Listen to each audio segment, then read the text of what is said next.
কোনো মুমিন কোনো মুমিনকে হত্যা করতে পারে না ভুলবশত ছাড়া। যে কোনো মুমিনকে ভুলবশত হত্যা করে তাকে একটা মুসলিম দাস মুক্ত করতে হবে এবং রক্তের মূল্য নিহত ব্যক্তির পরিবারের কাছে পৌঁছে দিতে হবে।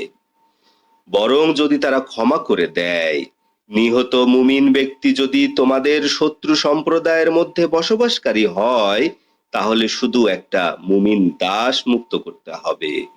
নিহত ব্যক্তি যদি তোমাদের সন্ধিভুক্ত জাতির মধ্যকার লোক হয়, তাহলে রক্তের মূল্য নিহতের পরিবারের কাছে পৌঁছে দিতে হবে এবং একটা মুসলিম দাস মুক্ত করতে হবে।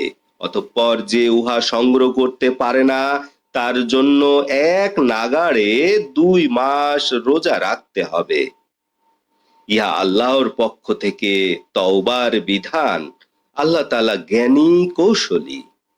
যে ব্যক্তি ইচ্ছাকৃতভাবে মুমিনকে হত্যা করে তার পরিণাম জাহান্নাম, তথায় সে চিরকাল থাকবে।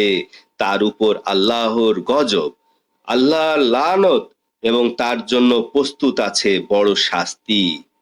হে ঈমানদারগণ, যখন তোমরা আল্লাহর পথে সফর করো, তোমরা পরীক্ষা নিরীক্ষা করিও। যে সালাম দেয় তাকে তোমরা বলিও না যে তুমি মুমিন নও। তোমরা কি দুনিয়ার নশ্বর বস্তু খুঁজে বেড়াচ্ছ?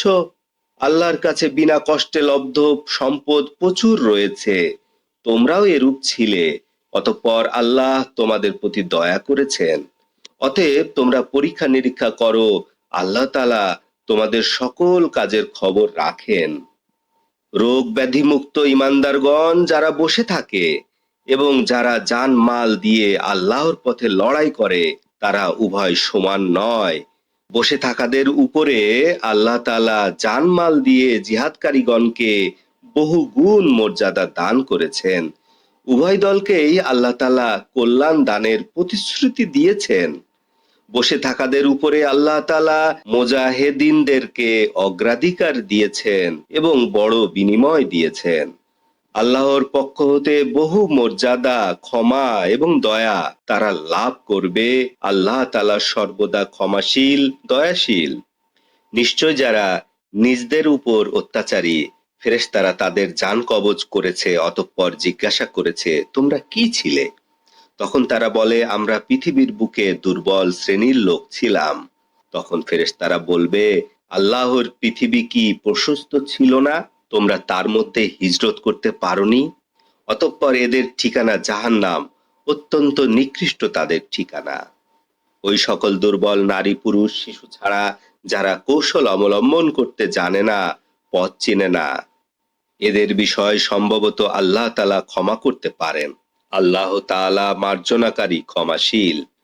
যারা আল্লাহর পথে হিজরত করে তারা পৃথিবীতে আশ্রয়স্থল এবং প্রশস্ততা লাভ করে।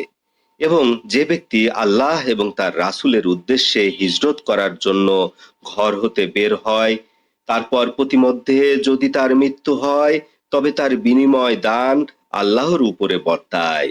আল্লাহ তাআলা ক্ষমাশীল, দয়াময়।